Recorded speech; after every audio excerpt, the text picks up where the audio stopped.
ನಿನ್ನ ಜೊತೆ ನಾಟುಟು.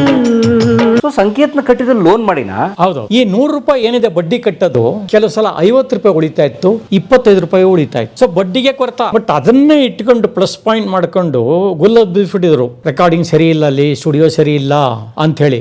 ಒಂದ್ಸಲ ಏನಾಗಿದೆ, ಪೇಪರ್ ಬಂದ್ಬಿಟ್ಟಿದೆ, ಫ್ರೀಯಾಗಿ ಗುಜರಿನಲ್ಲಿ ತಂದಂತ ಎಕ್ವಿಪ್ಮೆಂಟ್ ನ ಇಲ್ಲಿ ಲೋನ್ ಮಾಡಿ ಸಂಕೇತನ ಓಪನ್ ಮಾಡಿದ್ದಾರೆ.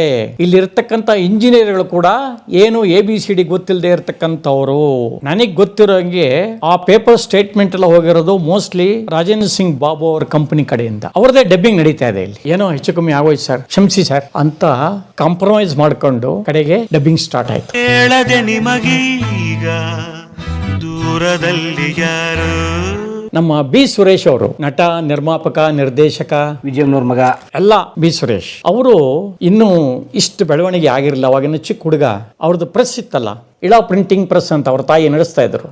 ಸೊ ಇವರು ನಾಟಕಗಳನ್ನೆಲ್ಲ ಮಾಡ್ತಾ ಇದ್ರಲ್ಲ ಶಂಕರ್ ಅವರು.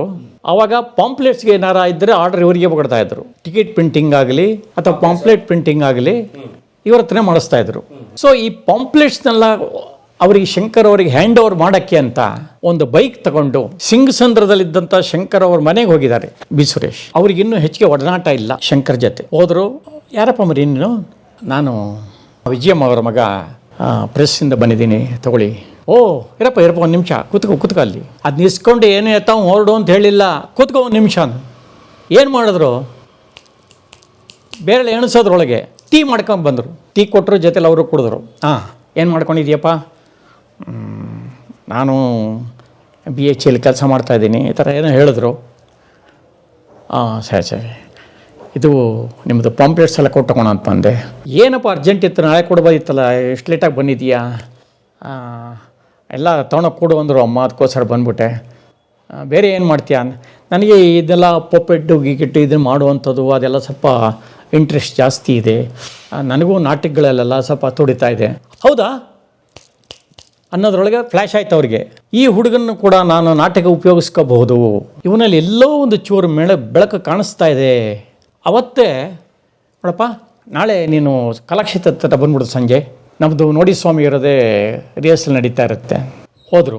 ಅಲ್ಲಿಂದ ಅವ್ರ ಒಡನಾಟ ಸ್ಟಾರ್ಟ್ ಆಯ್ತು. ಕೆಲಸದವಳು ಮನೆ ಕೆಲಸದವಳಾಗಿರ್ಬೇಕು, ಮನೆ ಯಜಮಾಂತಿ ಆಗಬಾರ್ದು. ನಿಮಗೆ ನಾಟಕದ್ದು ಹೇಳಿದೆ ನಾನು ಹೋದ್ಸಲ.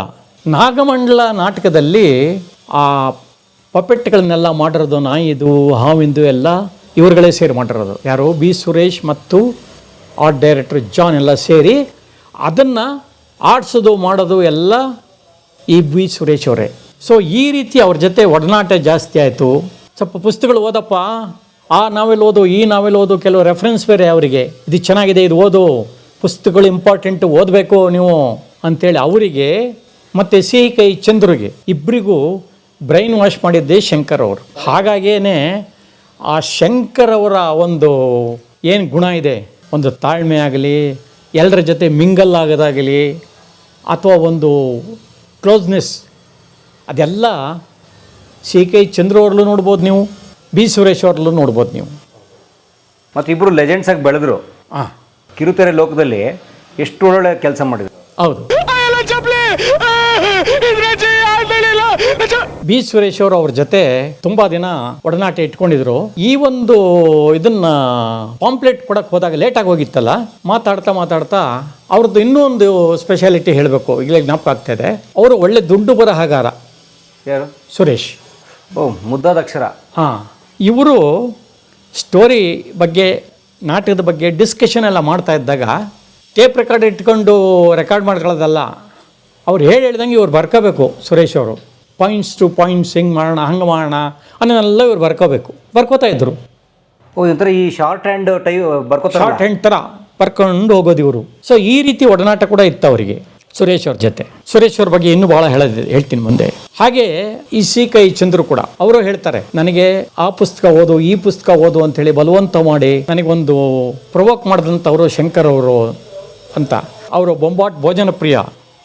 ಹಾಗಾಗಿ ಅವ್ರ ಸೀರಿಯಲ್ ಶೂಟಿಂಗಲ್ಲಿ ನಾನು ಪರ್ಮನೆಂಟ್ ಸೇಟು ಪಾತ್ರ. ಯಾವುದರಲ್ಲಿ? ಸೀರಿಯಲ್ ಎಲ್ಲ ಸೀರಿಯಲ್ಗಳಲ್ಲೂ ಪಾಪ ಪಾಂಡು. ಸೇಟು ಅಂದರೆ ಮಂಜೆ ಅಂಕರಿ. ಅವ್ರದ್ದು ಎಷ್ಟು ಸಿಸ್ಟಮೆಟಿಕ್ ಆಗಿತ್ತು ಅಂತಂದರೆ, ಊಟ ತಿಂಡಿ ಭಾಳ ಚೆನ್ನಾಗಿರಬೇಕು. ಸುಮ್ಮನೆ ಎಲ್ಲೋ ಡಬ್ಬ ಊಟ ತಂದ್ರೆ ಒಪ್ತಿರಲಿಲ್ಲ. ಒಳ್ಳೆ ಕಡೆಯಿಂದಲೇ ಊಟ ತಗೊಂಬ, ಆಮೇಲೆ ದಿನಕ್ಕೊಂದು ಕಡೆ ಚೇಂಜ್ ಮಾಡಿ. ಅಷ್ಟೇ ಅಲ್ಲ, ಈಗ ನನಗೆ ಒಂದು ಪಾತ್ರ ಇದೆ, ಅದು ಮಧ್ಯಾಹ್ನ ಮೇಲೆ ಶುರು ಮಾಡಿದ್ರೆ ಸಾಕು ಅಂತಿರುತ್ತೆ. ಕೆಲವ್ರು ಏನು ಮಾಡ್ತಾರೆ, ಬೆಳಗ್ಗೆ ಒಂದು 7-7:30 ಬಂದ್ಬಿಡಪ್ಪ ಅಂತಾರೆ. ಶುರು ಆಗೋದು ಸಾಯಂಕಾಲ. ನಾವು 7-7:30 ಅಲ್ಲಿ ತಲುಪಬೇಕು ಅಂತಂದರೆ 5 ಗಂಟೆಗೆ ಎದ್ದು ರೆಡಿಯಾಗಿ ಎಲ್ಲ ಮುಗಿಸ್ಕೊಂಡು ಹೋಗಿ ತಲುಪಿದ್ರೆ ಶುರುವಾಗೋದು ಸಾಯಂಕಾಲ. ಅಯ್ಯೋ, ಅಷ್ಟು ತನಕ ನೋಣ ಹೊಡಿತಾ ಕೂತಿರ್ಬೇಕು ನಾವು. ಅವ್ರು ಹಾಗಲ್ಲ. ಒಂದು ಸಲ ಏನಾಯ್ತು, ನನಗೆ ಒಂದು 5 ಗಂಟೆಗೆ ಬಾಪ ಸಾಕು ಅಂದರು. ನಾನು ಹೋದೆ, 5:15 ಮೇಕಪ್ಪಲ್ಲಿ ಕೂತಿದ್ದೆ. ಯಾವಾಗಲೂ ಶೂಟಿಂಗು ಲಾಸ್ಟ್ ಶಾಟ್ ಮುಗಿದ ಕೂಡಲೇ ಅಸಿಸ್ಟೆಂಟ್ ಡೈರೆಕ್ಟ್ರು, ಸರ್ ಇಲ್ಲೊಂದು ಸೈನ್ ಮಾಡಿ ಅಂದ್ಬಿಟ್ಟು ಚೆಕ್ ಕೊಟ್ಬಿಡ್ತಾರಲ್ಲೇ. ಬೇರೆ ಚೆಕ್ ಅದುವೇ ಕ್ರಾಸ್ ಮಾಡಿರಲ್ಲ, ಓಪನ್ ಚೆಕ್ಕು. Open check. ಭಾಳಷ್ಟು ಸಮಯ ಅವರು ಶೂಟಿಂಗ್ ಮಾಡ್ತಾ ಇದ್ದಂಥ RR ನಗರದ ಮನೆ ಪಕ್ಕದಲ್ಲೇ 50 ಅಡಿ ದೂರದಲ್ಲಿ ಆಕ್ಸಿಸ್ ಬ್ಯಾಂಕ್ ಇತ್ತು, ಅಲ್ಲೇ ಅವ್ರದ್ದು ಅಕೌಂಟ್ ಇತ್ತು. ಇನ್ನೊಂದು ದೇನಾ ಬ್ಯಾಂಕ್ ಇತ್ತು. ಯಾವ್ದಾರ ಒಂದು ನಾವೇ ಹೋಗೋದು, ಸೈನ್ ಮಾಡಿ ಡ್ರಾ ಮಾಡ್ಕೊಂಬಂದ್ಬಿಡ್ಬೋದು. ಯಾವತ್ತು 1 ತಿಂಗಳು 2 ತಿಂಗಳು, ಇವಾಗೆಲ್ಲ ಹಾಗೆ ಎಷ್ಟೋ ಸೀರಿಯಲ್ನವರು 2 ತಿಂಗಳು ಕಮ್ಮಿ ಕೊಡಲ್ಲ. ಹೌದು ಸರ್. ಹಾಂ, ಕೆಲವರು ಮಾತ್ರ 1 ತಿಂಗಳು ಮಾಡ್ತಾರೆ. ಹಾಂ, ಸ್ಪಾಟಲ್ಲಿ ಕೊಟ್ಟು ಕಳಿಸೋವಂಥವ್ರು ಬೆರಳೆಣಿಕೆ ಎಷ್ಟು, ಇವ್ರು 1 ಡೇ ಅಲ್ವಾ ಕೊಟ್ಟು ಕಳಿಸಪ್ಪ ಅನ್ನೋರು ಬೆರಳೆಣಿಕೆ ಎಷ್ಟು. ಸೊ ಹಾಗಾಗಿ ಸ್ಪಾಟಲ್ಲಿ ಕೊಡ್ತಾಯಿದ್ರು ಅವರು. ಇವನು ನಾನು ಮೇಕಪ್ಪಿಗೆ ಕೂತೀನಿ 5:15, ಸರ್ ಸೈನ್ ಮಾಡಿ ಅಂದ ಮ್ಯಾನೇಜರು. ಏನಪ್ಪ ಇದು, ಹೇ ಇನ್ನೂ ಮೇಕಪ್ ಹಾಕತ್ತಾ ಇದೆ. ಹ್ಞೂ ಸರ್, ಮೇಕಪ್ ಹಾಕ್ಕೋತೀರಾ, ಆ್ಯಕ್ಟ್ ಮಾಡ್ತೀರಾ, ಒಂದೇ ಒಂದು ಸೀನು ಬೇಗ ಮುಗಿದೋಗುತ್ತೆ. ಅಷ್ಟೊತ್ತಿಗೆ ನಾನು ಇರಲ್ಲ, ನಾಳೆ ಅರೇಂಜ್ಮೆಂಟಿಗೆ ಹೋಗ್ತಾಯಿದ್ದೀನಿ, ನಾನು ಎಲ್ರಿಗೂ ಪ್ರೋಗ್ರಾಮ್ ಹೇಳಿಬಿಟ್ಟಿದ್ದೀನಿ, ನಿಮ್ಮ ಚೆಕ್ ನೀವು ತೊಗೊಂಬಿಡಿ ಸರ್ ಸೈನ್ ಮಾಡಿಬಿಟ್ಟು ಅಂತ ಹೇಳ್ದೆ ಮೇಕಪ್ ಮ್ಯಾನೇಜರ್. ಸೊ ಆ ರೀತಿ ಒಂದು ಸಿಸ್ಟಮ್ನ CK ಚಂದ್ರು ಅವರು ಕೂಡ ಫಾಲೋ ಮಾಡಿದ್ರು, because of Shankar Nag image. ಮೊದಲ ಪಾಠ ಅಲ್ಲಾಗಿರೋದು ಅವ್ರಿಗೆ, ಪ್ರಥಮ ಪಾಠಗಳು. ಹೌದು. ಹಾಗೆ ಈ ಕಡೆ B. ಸುರೇಶ್ ಇರ್ಬೋದು, ಅವರಿರ್ಬೋದು, ಎಲ್ಲರೂ ಒಂದು ರೀತಿ ಶಂಕರ್ ಅವರ ಪ್ರೇರಣೆಯಿಂದ ಅನೇಕ ವಿಷಯಗಳನ್ನ ಅಡಾಪ್ಟ್ ಮಾಡಿಕೊಂಡು ಅವರು ಹೆಸರುವಾಸಿ ನಿರ್ಮಾಪಕರು, ನಿರ್ದೇಶಕರು ಆಗಿದ್ದಾರೆ ಇವತ್ತು. ಈಗ ಶಂಕರ್ನಾಗ್ ಅವ್ರ ಸಂಕೇತಲ್ಲಿ ಪೇಮೆಂಟ್ಗೆ ಸದಾಯಿಸೋ ಕಥೆನೇ ಇಲ್ಲ. ಶಂಕರ್ ಅವರು ಅಲ್ಲಿ ಒಂದ್ಸಲ ಏನಾಗಿದೆ, KFCC ಇಂದ ಒಂದು ಬುಲಾವ್ ಬಂದಿದೆ ಇವರಿಗೆ ಲೋನ್ ಸ್ಯಾಂಕ್ಷನ್ ಮಾಡೋಕ್ಕೋಸ್ಕರ. KFCCದು ಎಲ್ಲ ಮೀಟಿಂಗ್ ಆಯಿತು. ಮೀಟಿಂಗಲ್ಲಿ ಅವ್ರ ಆಫೀಸರ್ಗಳೆಲ್ಲ KFCC ಅವ್ರು ಏನು ಮಾಡಿದ್ದಾರೆ, ನೋಡಿ ನನಗೆ 4 ವರ್ಷದ್ದು ಇನ್ಕಮ್, ನಿಮ್ಮ ಎಕ್ಸ್ಪೆಂಡಿಚರ್ ಎಷ್ಟು ಉಳಿಸ್ತೀರಾ, ಎಷ್ಟು ಮಾಡ್ತೀರಾ, ಪ್ರತಿಯೊಂದು ವಿವರಗಳನ್ನ ನಮಗೆ ಒಂದು ದಿವಸದಲ್ಲಿ ತಂದು ಕೊಡಬೇಕು. ಆಮೇಲೆ ನಾವು ಏನಾರು ಪ್ರೊಸೀಡ್ ಮಾಡಬಹುದು. ಸಾಧ್ಯ ಆದರೆ ನೀವು ಒಂದು ಅರ್ಧ ಗಂಟೆ ಕೊಡೋದಾರು ಕೊಡಿ, ನಿಮಗೆ ಬಿಟ್ಟಿದ್ದದು. ಇವತ್ತೇ ಬೇಕಾದ್ರೆ ಮೀಟಿಂಗಲ್ಲಿ ಡಿಸಿಷನ್ ತೊಗೊಂಬೋಣ ಅಂತ. ರೀಸೆಂಟಾಗಿ ಆಡಿಟರ್ ವೆಂಕಿ ಅವರು ತೀರ್ಕೊಂಡ್ರು ಅಂತ ಹೇಳಿದ್ನಲ್ಲ ನಿಮಗೆ, ಅವರು ಅಲ್ಲಿದ್ದಾರೆ. ಅದು ಮಾಲ್ಗುಡಿ ಡೇಸ್ ಆಡಿಟ್ರು. ಹೌದು, ಡೇಸ್ ಆಡಿಟರ್ ವೆಂಕಿ ಅವರು ಜೊತೆಲಿ ಇದ್ದಾರೆ, ಶಂಕರ್ ಜೊತೆ ದಿಗ್ಗಜರೆಲ್ಲ ಇದ್ದಾರೆ, ಅವ್ರು 4 ಜನ ಆಫೀಸರ್ಸ್ ಇದ್ದಾರೆ.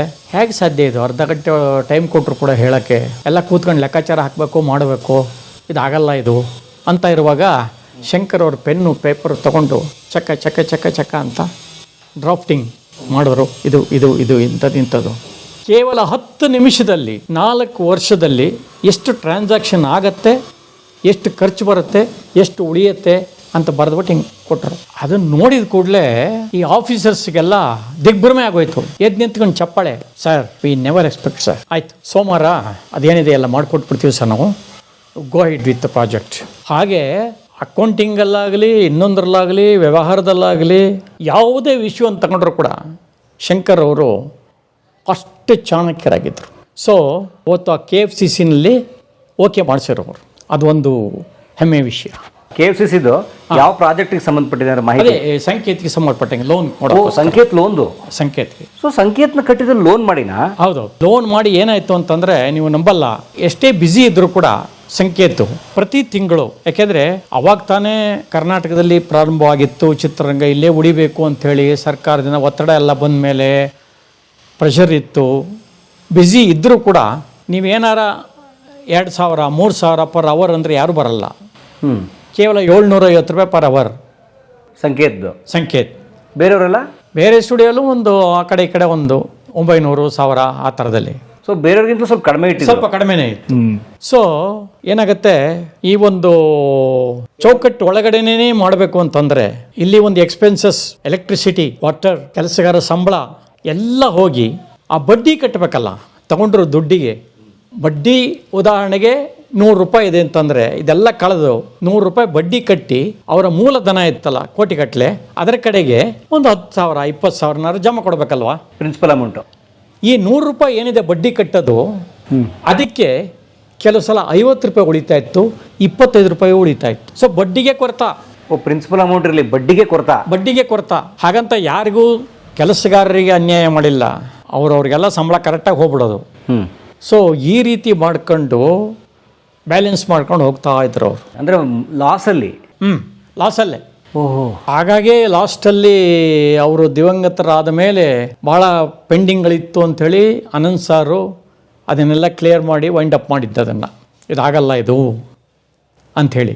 ಹಾಗಾಗಿ ಕೊನೆ ಹೊತ್ತಿಗೆ ಅವರು ದಿವಂಗತರಾಗಕ್ಕೆ ಸ್ವಲ್ಪ ಒಂದು ವರ್ಷ ಮುಂಚೆ ಹೊತ್ತಿಗೆ ಒಂದು ಲೆವೆಲ್ಲಿಗೆ ಅಲ್ಲಿಗೆ ಬರ್ತಾ ಇದೆ ಅನ್ನೋ ಮಟ್ಟ ಮುಟ್ಟಿತ್ತದು. ಒಂಥರ ಬ್ರೇಕ್ ಇವನ್.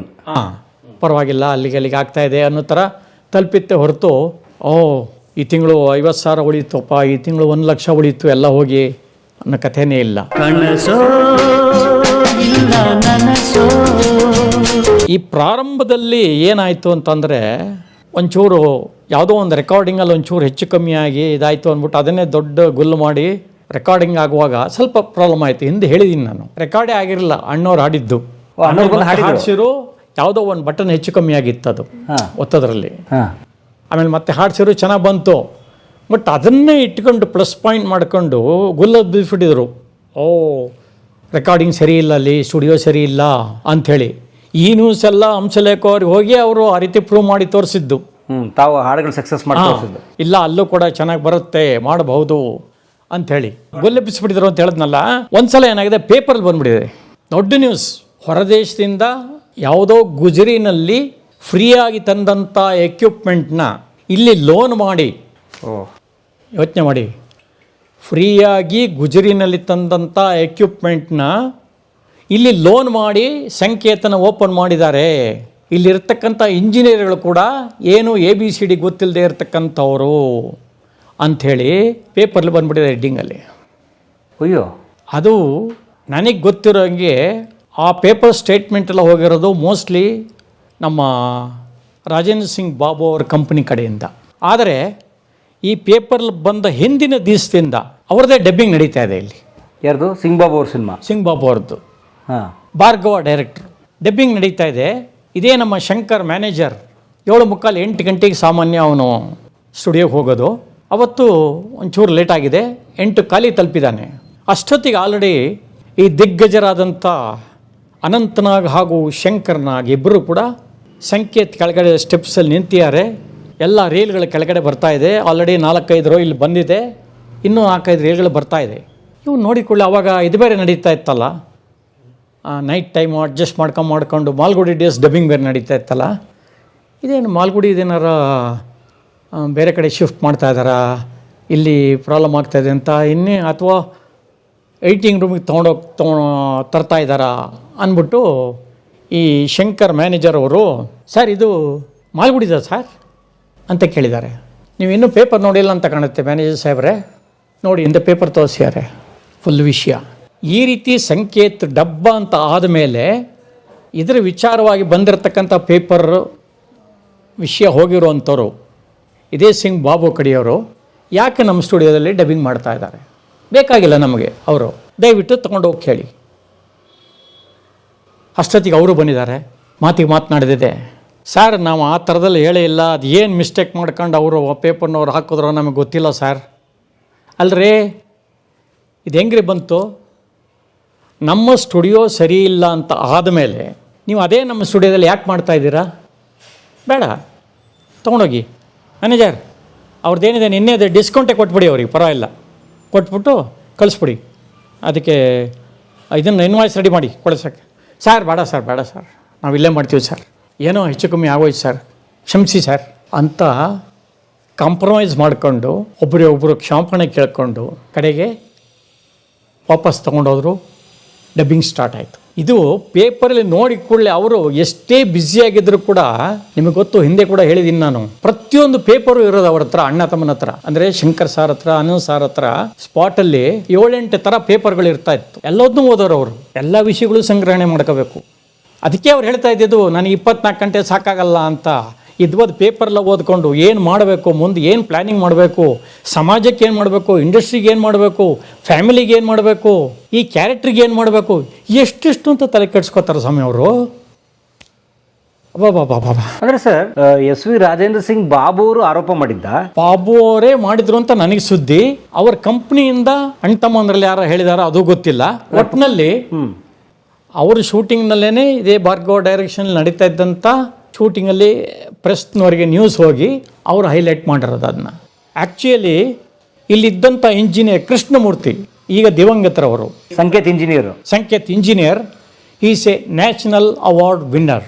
ಆಮೇಲೆ ನ್ಯಾಷನಲ್ ಸ್ಕೂಲ್ ಆಫ್ ಡ್ರಾಮಾ ಅಲ್ಲಿ ಎಲ್ಲ ಕಡೆ ಅವರು ಪರಿಣಿತರಾಗಿ ಟೆಕ್ನಿಷಿಯನ್, ಸುಮಾರು ಮದ್ರಾಸಲ್ಲಿ ಕೂಡ ಕೆಲವು ದೊಡ್ಡ ದೊಡ್ಡ ಸ್ಟುಡಿಯೋಗಳಲ್ಲಿ ಕೆಲಸ ಮಾಡಿ ಆಮೇಲೆ ಅವರು ಸಂಕೇತಿಗೆ ಬಂದಿರೋದು. ಅಷ್ಟು ಫೇಮಸ್ ಅವರು. ABCDನೇ ಗೊತ್ತಿಲ್ಲ ಇಂಜಿನಿಯರ್ಗಳಿಗೆ ಅಂತಂದರೆ, ಆಮೇಲೆ ಎಲ್ಲೋ ಗುಜರಿಯಿಂದ ತಂದಿದ್ದಾರೆ ಅಂತ ಅಂದ್ಬಿಟ್ರೆ ಅರ್ಥ ಇದೆಯಾ ಅದಕ್ಕೆ? ಬಟ್ ಅದು ಸುಳ್ಳು ಆರೋಪ ಆಗಿತ್ತು. ಸುಳ್ಳು ಆರೋಪ. ಅವ್ರು ಗುಜರಿಯಿಂದ ತಂದಿರಲಿಲ್ಲ. ಅವ್ರು ಹೇಳಿದ್ದೇನು, ಇಲ್ಲ ನಾವು ಆ ಥರದಲ್ಲಿ ಹೇಳೇ ಇಲ್ಲ, ಅದೇನು ಮಿಸ್ಟೇಕ್ ಮಾಡ್ಕೊಂಡ್ರೋ ಪೇಪರ್ನವರು ಅಂತ. ಹಿಂಭಾಗದಲ್ಲಿ ಏನು ನಡೆದಿದೆ ಗೊತ್ತಿಲ್ಲ. ಇಲಿ ಹೋಯ್ತು ಅಂದರೆ ಒಲಿ ಹೋಯ್ತು ಅನ್ನೋರೇ ಜಾಸ್ತಿ. ಆದರೆ ಪೇಪರ್ನಲ್ಲಿ ಹೆಡ್ಡಿಂಗ್ ಥರ ಬಂದಿದ್ದು ನಿಜ. ಅದಕ್ಕೆ ಇಷ್ಟು ಬ್ಯುಸಿಯಾಗಿದ್ದರೂ ಕೂಡ ಅಣ್ಣ ತಮ್ಮ ಇಬ್ಬರು ಆ ಪೇಪರ್ನ ನೋಡಿಕೊಳ್ಳೆ ಒಬ್ರಿಗೊಬ್ಬರು ಕೋಆರ್ಡಿನೇಟ್ ಮಾಡ್ಕೊಂಡು, ಅವಾಗಿದ್ದಿದ್ದು ಲ್ಯಾಂಡ್ಲೈನಲ್ಲಿ ಮಾತಾಡ್ಕೊಂಡು, ನಡಿ ನೀನು ಸಂಕೇತಿಗೆ ಬಾ, ನಾನು ಬರ್ತೀನಿ ಅಂತ ಇಬ್ಬರು ಬಂದು ಅಷ್ಟು ಬೇಗ ಲೆಕ್ಕ ಹಾಕ್ಕೊಳ್ಳಿ. ಎಷ್ಟು ಗಂಟೆಗೆ ಎದ್ದಿರಬೇಕು, ಎಷ್ಟು ಗಂಟೆ ಪೇಪರ್ ಓದಿರಬೇಕು, ಎಷ್ಟು ಗಂಟೆ ಕೋಆರ್ಡಿನೇಷನ್ ಆಗಿರಬೇಕು. 8:15 ಒಳಗಡೆ ಬಂದು ಇಲ್ಲಿ ಆ ರೀಲ್ಸ್ ಎಲ್ಲ ಕೆಳಗಡೆ ಇಳಿಸಿ ಬೇಡ ಕಳಿಸ್ಬಿಡಿ ಅಂತ ಹೇಳ್ತಾ ಇದ್ದಾರೆ ಅಂತಂದರೆ ಅವ್ರು ಎಷ್ಟು ಫಾಸ್ಟ್ ಆಗಿದ್ರು, ಎಷ್ಟು ಮಿಂಚಿನ ಥರ ಕೆಲಸ ಮಾಡ್ತಾ ಇದ್ರು ಜೀವನದಲ್ಲಿ ಅಂದರೆ ಯೋಚನೆ ಮಾಡ್ಕೊಳ್ಳಿ. ಶಂಕರ್ನಾಗ್ ಅವ್ರ ಸಂಕೇತ್ ಸ್ಟುಡಿಯೋಗೆ ಆ ಥರ ಒಂದು ಬ್ಯಾಡ್ ನೇಮ್ ಕ್ರಿಯೇಟ್ ಮಾಡಿಬಿಟ್ಟಿದ್ರು. ಕ್ರಿಯೇಟ್ ಆಗ್ಬಿಟ್ಟಿತ್ತು. ಆಮೇಲೆ ಎಲ್ಲ ಸರಿ ಆಯಿತು ಅಂತ ಇಟ್ಕೊಳ್ಳಿ. ಅಷ್ಟೊತ್ತಿಗೆ ಸರಿಯಾಗಿ ಹಂಸಲೇಖ ಕೂಡ ಅಪ್ರೂವ್ ಮಾಡಿ ತೋರಿಸಿರೋ, ಮತ್ತೆ ಕಂಟಿನ್ಯೂ ಆಯಿತು. ಆದರೆ ಲಾಭ ನೋಡಲೇ ಇಲ್ಲ ಶಂಕರ್ನಾಗ್ ಸರ್. ನೋಡಲೇ ಇಲ್ಲ. ಆ ಸ್ಟುಡಿಯೋ ಕಡೆಯಿಂದ ಲಾಭದಲ್ಲಿ ಒಂದು ಟೀ ಕೂಡ ಕುಡಿಲಿಲ್ಲ ಅವರು. ಆದರೆ ಶಂಕರ್ನಾಗ್ ಸರ್ ಮಾಡಿದ್ದು ಅದು ಲಾಭಕ್ಕೂ ಅಲ್ಲ ಅನ್ಸುತ್ತೆ. ಲಾಭಕ್ಕೂ ಮಾಡಿದ್ದಲ್ಲ ಅವರು ಇಂಡಸ್ಟ್ರಿ ಯಾವಾಗ ಕರ್ನಾಟಕದಲ್ಲಿ ನೆಲೆಸ್ದಲೇ ಎಲ್ಲರೂ ಚೆನ್ನೈ ಅಂತ ಹೋಗ್ತಾ ಇದ್ರು, ಇದಕ್ಕೆ ಏನಾರ ಮಾಡಿ ತಡೆ ಹಾಕಬೇಕು, ಕರ್ನಾಟಕದಲ್ಲೇ ನಮ್ಮ ಚಲನಚಿತ್ರಗಳು ಆಗೋ ಹಾಗೆ ಮಾಡಬೇಕು ಅಂತ ಹೇಳಿ ಅವಾಗ ರಾಮಕೃಷ್ಣ ಹೆಗಡೆಯವರದ್ದು ಸಪೋರ್ಟ್ ತಗೊಂಡು ಕರ್ನಾಟಕದಲ್ಲಿ ಮಾಡಿದ್ರೆ ಮಾತ್ರ ಟ್ಯಾಕ್ಸ್ ಫ್ರೀ ಹಾಗೂ ಸಬ್ಸಿಡಿ ಕೊಡ್ತೀವಿ ಅಂತೆಲ್ಲ ಅನೌನ್ಸ್ ಮಾಡಿ, ಇಲ್ಲಿ ಇವರು ಏನಾರ ಮಾಡಿ ನಾನು ಒಂದು ಸ್ಟುಡಿಯೋ ಮಾಡಬೇಕು ಡಬ್ಬಿಂಗ್ ರೆಕಾರ್ಡಿಂಗಿಗೆ ಅಂತೇಳಿ ಸಂಕೇತನ ಓಪನ್ ಮಾಡಿದ್ದು. ಅಷ್ಟೇ ಅಲ್ಲ, ಆವಾಗ ಒಂದು ಸಾಂಗ್ ರೆಕಾರ್ಡಿಂಗ್ ಅಥವಾ ರೆಕಾರ್ಡಿಂಗ್ ಏನಾರ ಮಾಡ್ದು ಅಂತಂದರೆ ಎಲ್ಲ ಮ್ಯೂಸಿಷಿಯನ್ಸು ಮಡ್ರಾಸಿಂದ ಬರ್ತಾಯಿದ್ರು. ವಯಲಿನ್ನು, ತಬಲಾದವರು, ಇನ್ನೊಬ್ಬರು, ಪ್ರತಿಯೊಬ್ಬರು ಮದ್ರಾಸಿಂದ ಬರ್ತಾಯಿದ್ರು. ಅವರಿಗೆಲ್ಲ lodging, up and down bus charge, ಅಲ್ಲಿಂದ ಇಲ್ಲಿಗೆ ಬಂದಿರೋ 1.5 ಪೇಮೆಂಟು ಇಷ್ಟು ಕೊಡ್ತಾಯಿದ್ರು ಒಂದು ಹಾಡ್ ರೆಕಾರ್ಡ್ಗೆ. ಸೊ ಇದನ್ನು ತಪ್ಪಿಸ್ಬೇಕು ಅಂಥೇಳಿ ಇದೇ ಶಂಕರ್ ಅವರು ಇಲ್ಲಿರ್ತಕ್ಕಂಥ ಎಲ್ಲ ಆರ್ಕೆಸ್ಟ್ರಾಗಳು, ಗಣಪತಿ ಫಂಕ್ಷನ್ಗಳಲ್ಲಿ ಏನು ಹಾಡ್ತಾರೆ ಈ ಆರ್ಕೆಸ್ಟ್ರಾಗಳು, ಅವ್ರಿಗೆ ಗೊತ್ತಿರ್ತಕ್ಕಂಥ ಮ್ಯೂಸಿಕಲ್ ಸ್ಕೂಲ್ಗಳು, ಅಕಾಡೆಮಿಗಳು, ಪ್ರತಿಯೊಂದಕ್ಕೂ ಭೇಟಿ ಕೊಟ್ಟು ಅಲ್ಲಿರ್ತಕ್ಕಂಥ ಎಲ್ಲ ಮ್ಯೂಸಿಷಿಯನ್ಸ್ ನಂಬರ್ಗಳನ್ನು ತಗೊಂಡು ಅವ್ರನ್ನೆಲ್ಲ ಕಲೆ ಹಾಕಿ, ಬನ್ನಿ ಇಲ್ಲಿ ಮ್ಯೂಸಿಕ್ ಡೈರೆಕ್ಟರ್ಗಳು ನಿಮಗೆ ನೋಟ್ ಮಾಡಿ ಕೊಡ್ತಾರೆ, ಯಾವ್ಯಾವ ಥರ ಬಾರಿಸ್ಬೇಕು, ನಿಮಗೆ ಗೊತ್ತಿರೋ ವಿದ್ಯೆನೇ. ಆದರೆ ಸಿನಿಮಾದಲ್ಲಿ ಏನಾಗುತ್ತೆ, ಅಲ್ಲೊಂದು ಪಾಯಿಂಟ್ಸ್ ಇರುತ್ತೆ, ಇಲ್ಲಿ ಮಾತ್ರ ಬಾರಿಸ್ಬೇಕು, ಕುಯ್ ಅಷ್ಟೇ. ಕೆಲವು ಸಲ ಇನ್ನೇನೋ ಶಾಕ್ ಕೊಡಬೇಕು, ಕೊಯ್ ನೋಟ್ಸ್ಗಳು ಇಂಪಾರ್ಟೆಂಟ್. ಟೈಮಿಂಗ್ ಕೆಲಸ ಸುಲಭ. ಈಗ ನೀವೊಂದು ಕಾರ್ಯಕ್ರಮದಲ್ಲಿ ಒಂದು ಗಂಟೆಗೆ ಪಿ ಸುಶೀಲಾ ಅವ್ರದ್ದು ಅಥವಾ ಇವ್ರದ್ದು ಕುನ್ನಕುಡಿ ವೈದ್ಯನಾಥನೋ ಕಾಣಕ್ಕೆ ಹೋಗಿಲ್ಲ ಅದು ಬಾರಿಸಿ ಅಂತಂದಾಗ ಏನಾಗುತ್ತೆ, ಒಂದು ಹಾಡು ಫುಲ್ ಅವ್ರು ಬಾರಿಸ್ಬೇಕು, ಅಷ್ಟು ತನಕ ಇವರು ಬಾರಿಸ್ತಾನೆ ಇರಬೇಕು. ಇದು ಹಂಗಲ್ಲ. ನಿಮಗೊಂದು ಸ್ವಲ್ಪ ಇದ್ರ ಬಗ್ಗೆ ಗೊತ್ತಿದ್ಬಿಟ್ರೆ ಅಲರ್ಟ್ ಇರಬೇಕು. ಭಾರಿ ಸುಲಭ. ಅವ್ರು ನೋಟ್ ಹಾಕ್ಕೊಟ್ಟಿರ್ತಾರೆ, ಬಾರಿಸ್ಕೊಂಡಿರಿ, ಅಲ್ಲಿ ಬಂದಾಗ ಹಿಂಗಂತ ಕೊಯ್ ಭಾಳ ಸುಲಭ. ಆದರೆ ಆ ಪರ್ಫೆಕ್ಷನ್ ಬೇಕಷ್ಟೇ, ಆ ಟೈಮಿಂಗ್ ಸಿಂಕ್ ಮಾಡೋದು ಅಷ್ಟೇ ಕಲ್ತ್ಬಿಟ್ರೆ ಬ್ರಹ್ಮಾಂಡ ಏನಲ್ಲ ಅದು. ಸೊ ಹಾಗಾಗಿ ಎಲ್ಲರೂ ಕಲೆ ಹಾಕಿ ಪ್ರಾರಂಭ ಮಾಡಿದವರು ಅವರು. ನನಗೆ ಈಗಲೂ ಜ್ಞಾಪಕ ಇದೆ, ಬರ ಇತ್ಯಾದಿ ಸಿನಿಮಾಗಳನ್ನು ಆನಂದ್ ಸರ್ ಮಾಡಿದಾಗ ನಾನು ಸ್ವಲ್ಪ ದಿನ ಮ್ಯಾನೇಜ್ಮೆಂಟ್ ನೋಡಿಕೊಂಡೆ. ಆವಾಗ ಈ ಲೋಕಲ್ನವನ್ನೆಲ್ಲ ಕರೆಸಿ, ಜೊತೆಗೆ ಇನ್ನೂ ಇವರೆಲ್ಲ ಹೊಸಬರು ಒಂದು 4 ಜನ ಇದ್ರೆ ಚೆನ್ನಾಗಿರುತ್ತೆ. 10 ವೈಲಿನ್ನವ್ರನ್ನ ಕರೆಸೋ ಜಾಗದಲ್ಲಿ ಮದ್ರಾಸಿಂದ ಒಂದು 3 ಜನ ಫ್ರಂಟಲ್ಲಿ ಪ್ಲಸ್ ಗೈಡ್ ಮಾಡೋಕ್ಕೆ, ಪಿಯಾನೋ ಮಾಸ್ಟರ್ ಒಬ್ಬ, ತಬಲ್ದವನು ಒಬ್ಬ, ಈ ಥರ ಅವ್ರು ಬರ್ತಾ ಇದ್ದಂಥ 50 ಜನದ ಜಾಗದಲ್ಲಿ ಟೋಟಲ್ 10 ಜನದಲ್ಲಿ ಮುಗ್ದೋಗ್ಬೇಕು. ಆ ಥರ ಎಲ್ಲ ವಿಭಾಗಗಳನ್ನು ಒಂದೊಂದು 2 ಕರೆಸಿ ಅವ್ರನ್ನ ಮುಂದೆ ಇಟ್ಕೊಂಡು ಹಿಂದೆ ನಮ್ಮವ್ರನ್ನೆಲ್ಲ ಇಟ್ಕೊಂಡು ಸ್ಥಳೀಯ ಪ್ರತಿಭೆ ಅದನ್ನು ಪ್ರಾರಂಭ ಮಾಡಿಸಿರು. ನಾನು ಹಿಂದಿನ ಎಪಿಸೋಡಲ್ಲಿ ಹೇಳಿದ್ದೆ, ಎಲ್ಲ ಎಕ್ಸ್ಪರ್ಟ್ಗಳು ಎ ಗ್ರೇಡ್ನವರು ಇದ್ದಾಗ 15 ಜನ ವೈಲಿನ್ನವರು, ಅದ್ರಲ್ಲಿ ಯಾರೋ ಒಂದು ಇಬ್ಬರು ಏನೂ ಗೊತ್ತಿಲ್ಲದೆ ಇದ್ದವರು ರಾಂಗ್ ಎಲ್ಲ ಬಾಸು ಅಂಥವ್ರು ಇದ್ದರೆ ಗೊತ್ತಾಗ್ಬಿಡುತ್ತೆ ನನಗೆ. ಹೋಗಿ ಎಣಿಸ್ತೀನಿ ನಾನು, ಎಲ್ಲಯ್ಯ 14 ಇದ್ದಾರೆ 15 ಅಂತ ಹೇಳಿದೆಯಲ್ಲ ಅಂಥೇಳಿ ಪ್ರೊಡ್ಯೂಸರ್ಗೆ ಅನ್ಯಾಯ ಆಗದೆ ನೋಡ್ಕೋತಾ ಇದ್ದೆ ಅಂತ ಒಂದು ಸಲ ಹೇಳಿದ್ದೀನಿ ನಿಮಗೆ. ಓಕೆ. ಸೊ ಈ ಥರ ಎಲ್ಲ ಮ್ಯೂಸಿಷಿಯನ್ಸ್ನ ಕಲೆಕ್ಟ್ ಮಾಡಿ ಇಲ್ಲಿ ಪ್ರಾರಂಭ ಮಾಡಿರು. ಇಲ್ಲೂ ಪ್ರೂವ್ ಮಾಡ್ಬೋದು, ಒಳ್ಳೊಳ್ಳೆ ಹಾಡುಗಳನ್ನ ಇಲ್ಲೂ ಕೂಡ ಹಾಡೋರಿದ್ದಾರೆ. ಅದೇ ರೀತಿ ಕೋರಸ್ಗೆ ಏನು ಮಾಡೋದು, ಮಡ್ರಾಸಿನಲ್ಲೇ ಕರೆಸಿ ಅನ್ನೋರು. ಅಯ್ಯೋ ಅದು ಯಾಕೆ ಸ್ವಾಮಿ ಹಿಂದ್ಗಡೆ ಬರೀ ಲಲ್ಲ ಅನ್ನತ್ತಾನೆ ಹೆಣ್ಮಕ್ಳು, ಇಲ್ಲಿ ಇದ್ದಾರೆ ಅಂಥೇಳಿ ಸಿಂಗರ್ಸ್ನೆಲ್ಲ ಕರೆಸಿ, ಅವಾಗಲೇ ಚಂದ್ರಿಕಾ ಗುರುರಾಜ್ ಆಗಲಿ ಇನ್ನೊಬ್ಬರಾಗಲಿ ಕರೆಸಿ ಅವ್ರನ್ನೆಲ್ಲ ಟ್ರೈನಿಂಗ್ ಕೊಟ್ಟು, ಈ ಮಂಜುಳಾ ಗುರುರಾಜ್ ಅವ್ರದ್ದು ಹಿಂದೆ ಎಕ್ಸಾಂಪಲ್ ಕೊಟ್ಟಿದ್ದೀನಿ ನಿಮಗೆ. ಮದ್ರಾಸಿಗೆ ಕರ್ಕೊಂಡು ಹೋದು, ಪಾಪ ಅವರು 2 ಸಲ ಚೆನ್ನಾಗಿ ಹಾಡ್ರು ಕೂಡ ಯಾರೋ ಮ್ಯೂಸಿಷಿಯನ್ಸ್ ಕೆಡಿಸ್ದ, ಮತ್ತೆ ಹಾಡಬೇಕಾಯ್ತು ಅಂತ. ಇವಾಗ ಹಾಗಾಗಿಲ್ಲ ಬಿಡಿ, ಎಲ್ಲ ಚಿಕ್ಕ ಬಿಟ್ ಥರ. ರಾಜ್ಕುಮಾರ್ ಅವ್ರ ಸಿನಿಮಾದಲ್ಲಿ ಒಂದು ಡೈಲಾಗ್ ಇದೆಯಲ್ಲ, ಕೋಸಿ ತುಂಡಾಕು ಅನ್ನೋ ಡೈಲಾಗ್ ಥರ ಎಷ್ಟು ಬೇಕಾದ್ರೆ ಕಟ್ ಮಾಡಿ ತಗೋಬೋದು. ಹೌದು. ಶಂಕರ್ನಾಗ್ ಸರ್ ಇಡೀ ಕನ್ನಡ ಚಿತ್ರರಂಗವನ್ನ ಮೆಡ್ರಾಸ್ನಿಂದ ಕರ್ನಾಟಕಕ್ಕೆ ತರುವುದರಲ್ಲಿ ಅಗ್ರಗಣ್ಯರು. ಹೌದು, ಅದಂತೂ ಇತಿಹಾಸದಲ್ಲಿ 2 ಮಾತೇ ಇಲ್ಲ. ಕರ್ನಾಟಕದಲ್ಲೇ ಉಳ್ಕೋಬೇಕು, ಚಿತ್ರರಂಗ ಇಲ್ಲೇ ಬೆಳಿಬೇಕು ಅಂಥೇಳಿ ಮಾಡಿದಂಥ ವ್ಯಕ್ತಿಗಳಲ್ಲಿ ಅಗ್ರಗಣ್ಯರು ಅಂದರೆ ಯಾವುದೇ ತಪ್ಪು ಇಲ್ಲ.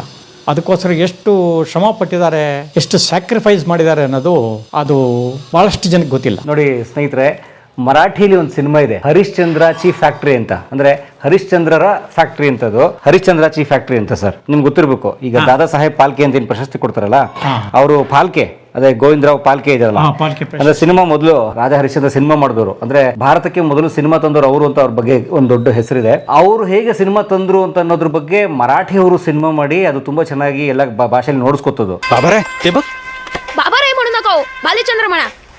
ಅರೆ ತಿಕ್ಕಡೆ ಬಗ್ನಾ.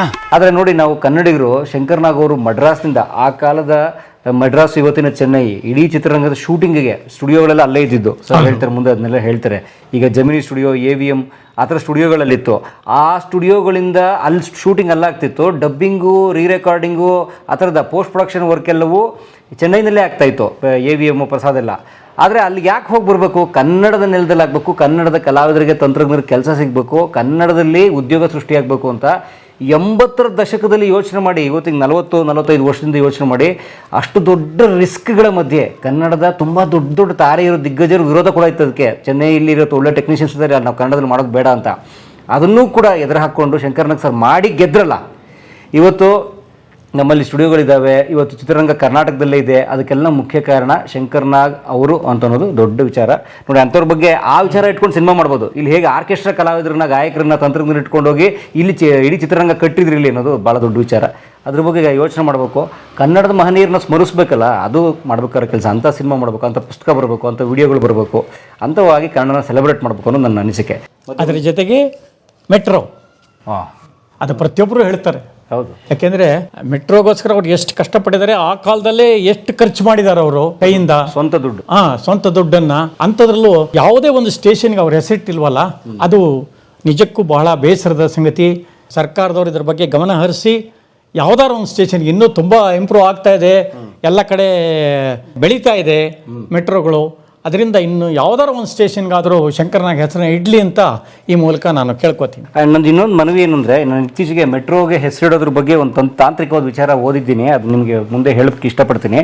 ನಿಮಗೆ ಗೊತ್ತಿರ್ಬೋದು, ಈ ನಮ್ಮ ಬೆಳ್ಳಂಡೂರು ಇದೆಯಲ್ಲ, ಆಗ್ರಾ ಬೆಳ್ಳಂಡೂರು, ಈ ನಮ್ಮ HSR ಲೇಔಟ್ ಬೆಳ್ಳಂಡೂರು, ಅಲ್ಲಿ ಒಂದು ಮೆಟ್ರೋ ಸ್ಟೇಷನ್ಗೆ ಪ್ರೆಸ್ಟೀಜ್ ಕಂಪ್ನಿ ಇದೆಯಲ್ಲ, ಡೆವಲಪರ್ಸ್ ಪ್ರೆಸ್ಟೀಜ್ ಗ್ರೂಪ್ಸ್ ಇದಾರಲ್ಲ, ಅವ್ರ ಹೆಸರನ್ನ ಇಟ್ಟಿದ್ದಾರೆ. ಜೊತೆಗೆ ಅವರ ಥೀಮಲ್ಲಿ ಪ್ರಮೋಷನಲ್ ಡಿಸೈನ್ ಕೂಡ ಮಾಡಿದ್ದಾರೆ. ಮತ್ತು ಪ್ರೆಸ್ಟೀಜ್ನವ್ರ ಒಂದು ಪ್ರಾಜೆಕ್ಟ್ ಇದೆ ಆ ಮೆಟ್ರೋ ಸ್ಟೇಷನ್ ಪಕ್ಕದಲ್ಲಿ. ಸೊ ಮೆಟ್ರೋ ಸ್ಟೇಷನ್ ಲೈನ್ನಿಂದನೇ ಒಂದು ರಸ್ತೆ ಅಥವಾ ಒಂದು ರ್ಯಾಂಪು ಸೀದಾ ಅಪಾರ್ಟ್ಮೆಂಟ್ ಒಳಗಡೆ ಅಥವಾ ಅವ್ರ ಕಾಂಪ್ಲೆಕ್ಸ್ ಒಳಗಡೆ ಹೋಗುತ್ತೆ. ಕಮರ್ಷಿಯಲ್ ಅಥವಾ ರೆಸಿಡೆನ್ಷಿಯಲ್ ಇರಬೇಕು, ಅದು ಅದ್ರ ಒಳಗಡೆ ಹೋಗಾಕ್ ಮಾಡಿದ್ದಾರೆ. ಅದಕ್ಕೆ ಪ್ರೆಸ್ಟೀಜ್ ಕಂಪನಿಯವರು ಮೆಟ್ರೋ BMRCL ಅಥವಾ ಸರ್ಕಾರಕ್ಕೆ ಕೊಟ್ಟಿರುವಂಥ ಹಣ ಎಷ್ಟು ಅಂದರೆ ಸುಮಾರು 100 ಕೋಟಿ ರೂಪಾಯಿಗಳು. 100 ಕೋಟಿ ರೂಪಾಯಿ. ಅಂದರೆ ಅದು ಕಮರ್ಷಿಯಲ್ ಪ್ರಾಜೆಕ್ಟ್ ಅದು. ಅದರ ಮೆಟ್ರೋ ಪ್ರೆಸ್ಟೀಜ್ ಅವರು ಅವ್ರ ಅಡ್ವರ್ಟೈಸ್ಮೆಂಟ್ಗೆ ಮಾರ್ಕೆಟಿಂಗಿಗೋಸ್ಕರ ಆ ಸ್ಟೇಷನ್ ಪೂರ್ತಿ ಇವರ ಬೋರ್ಡು ಮಾರ್ಕೆಟಿಂಗ್ದು ಸಂಬಂಧಪಟ್ಟಿದ್ದು, ಜೊತೆಗೆ ಅವರ ಅಪಾರ್ಟ್ಮೆಂಟ್ ಕಾಂಪ್ಲೆಕ್ಸ್ಗೆ ಒಂದು ರಸ್ತೆ ಅದರ ಮೇಲಿನ ಕಡೆಯಿಂದನೇ ಆ ಥರದ್ದು ಮಾಡಿದ್ದಾರೆ.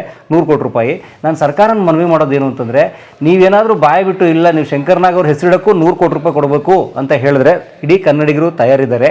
ದಯವಿಟ್ಟು ನೀವೇನಾರ ಹತ್ರ ಕೇಳಂಗಿದ್ರೆ ಕೇಳಿ. ಇಲ್ಲ, ಗೌರವಯುತವಾಗಿ ಕನ್ನಡವನ್ನು ಕಟ್ಟಿದ ಕರ್ನಾಟಕದ ಹೆಸರನ್ನು ಮೂಲೆಗೆ ಹಬ್ಬಿಸಿದಂತಹ ಮಾಲ್ಗುಡಿ ಡೇಸ್ ಸಿನಿಮಾ ಮಾಡಿ ಲಂಡನ್ನಲ್ಲಿ ಅವಾರ್ಡ್ ತಗೊಂಡಂತಹ ನಿರ್ದೇಶಕ ನಮ್ಮ ಶಂಕರಣ್ಣ ಅವ್ರ ಹೆಸರನ್ನು ಇಡಕ್ಕೆ ನೀವು ದುಡ್ಡು ಕೇಳಿದ್ರು ಪರವಾಗಿಲ್ಲ, ಕನ್ನಡಿಗರು ಕೂಡ ಕಡಿದೀವಿ. ಅಥವಾ ನಿಮಗೆ ಏನಾದರೂ ಅವ್ರ ಬಗ್ಗೆ ಗೌರವ ಪ್ರೀತಿ ಇದ್ರೆ, ಕನ್ನಡಿಗರ ಬಗ್ಗೆ ಅಭಿಮಾನ ಇದ್ರೆ, ದಯವಿಟ್ಟು ಅವ್ರ ಹೆಸರನ್ನು ಇಡಿ. ಸಿಂಗ್ಸಂದ್ರ ಅವ್ರ ಮನೆ ಇದ್ದಿದ್ದು ಸಿಂಗ್ಸಂದ್ರದಲ್ಲಿ ಮೆಟ್ರೋ ಇದೆ.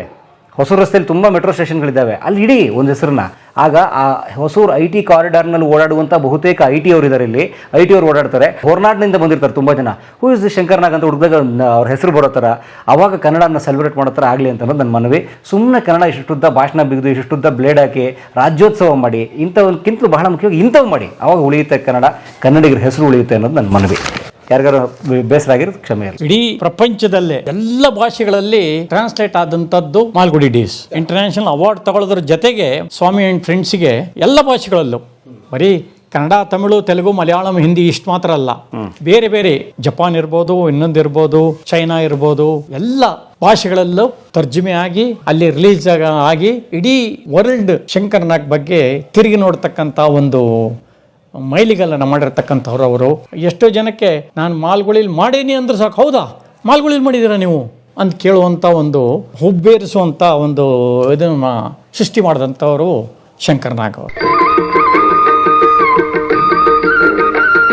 ನಮ್ಮ ಪರಮೇಶ್ವರ್ ಅವ್ರು ಮಾಡ್ತಕ್ಕಂಥ ಎಲ್ಲ ವಿಡಿಯೋಗಳನ್ನ ತಪ್ಪದೆ ನೋಡಿ, ಸಬ್ಸ್ಕ್ರೈಬ್ ಮಾಡಿ, ಬೆಲ್ ಬಟನ್ ಒತ್ತದ ಮರಿಬೇಡಿ. ಹಾಗೂ ನಿಮ್ಮ ಸ್ನೇಹಿತರಿಗೂ, ನೆಂಟರಿಗೂ, ಬಂಧು ಬಾಂಧವರಿಗೂ ಕೂಡ ಹೇಳಿ ಅಂತ ನಿಮ್ಮಲ್ಲಿ ಮನವಿ ಮಾಡಿಕೊಡ್ತೀನಿ. ಈ ವಿಡಿಯೋ ನೋಡಿದ್ದಕ್ಕೆ ನಿಮಗೆ ತುಂಬ ಧನ್ಯವಾದಗಳು. ಪುಸ್ತಕಗಳನ್ನು ಓದು ಮನಸ್ಸನ್ನು ಅರಳಿಸುತ್ತೆ, ಬುದ್ಧಿಯನ್ನು ಚುರುಕು ಮಾಡುತ್ತೆ, ಕಾಣದ ಹೊಸ ಲೋಕವನ್ನು ಪರಿಚಯಿಸುತ್ತೆ. ಹಾಗಾಗಿ ಓದುವ ಸಂಸ್ಕೃತಿ ಹೆಚ್ಚಾಗ್ಲಿ. ಧನ್ಯವಾದ.